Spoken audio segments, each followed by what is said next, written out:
Hi, hustlers. Well, as you know, everybody has a business now. But before you send money to an online business page or to someone online, I want you to do these 5 things. You may not be aware, but people are vulnerable and it may be a scam. So these are 5 things I want you to do to ensure that you only send money to legitimate businesses or to people who would actually do what they promise to do. Because if you don't, you'd be sending money to a stranger on the internet.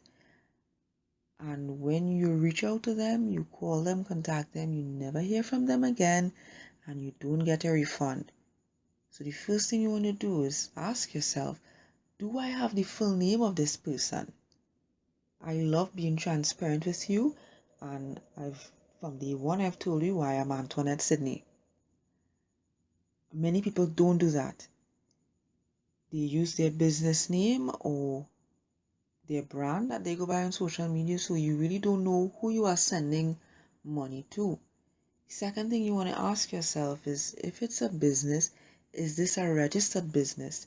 At least if it is and you have any difficulty, you will have some kind of point of contact or some way to find out the address of the business, address of the business owner. Other than that, you're really just sending money to strangers on the internet. And look at how time has changed. Remember, before we would not even talk to strangers. Now, much of our daily interaction is based on communicating with absolute strangers. I digress. Number 3, are there any real reviews? So sometimes you see a page and they have reviews, but there are people who pay for reviews. Some reviews are not real. So you want to do a little digging, a little research to see if after people paid in the past that the service was completed or that the products were delivered. Because that's another thing. People are taking pictures of random things and posting prices, and after you pay, you don't get the product. Number 4, you want to ask yourself, does this person have time for my project?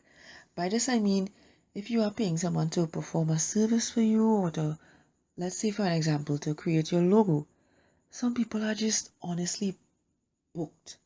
They are overbooked. They have many clients, many outstanding logos to do, many outstanding projects to complete, but because they want the money or even need the money, because just because they are booked doesn't mean that they are not broke. You can be busy and broke, booked and broke, especially if your expenses are much higher than your income. So in the case of persons who are simply unavailable or too busy, they may just gladly take your money and take forever to complete your logo. I'll give you an next example. I had a neighbor. He wanted his vehicle to be painted and he dropped it off by a new painter that he heard about. And we're going on about 2 years. He has been waiting for this vehicle to be painted. Now, I don't know how he sleeps at night. I would have ensured that my painter could not sleep at night until he painted my car.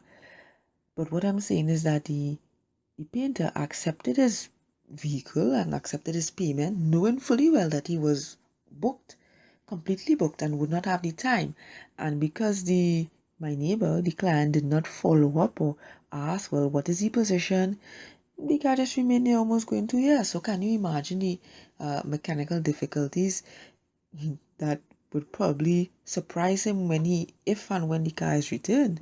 And that's an extreme case, but I'm sure there are cases of that happening. And also remember, this will be an online business, someone who may not even have a physical location for you to visit. They say, well, what is the position with this? Do I have any update?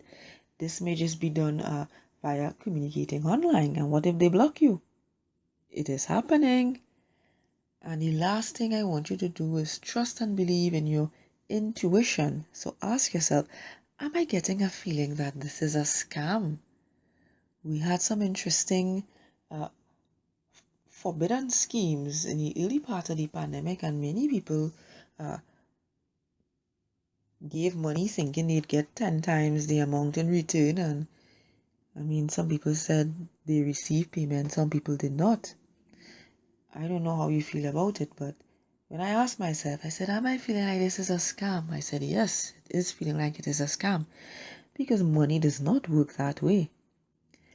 And well, it turns out I was possibly right. You may or may not know people who invested and they received no return on that investment. And I'm not sure what will be the outcome of that. So I'm just saying, ask yourself, am I getting the feeling that this is a scam?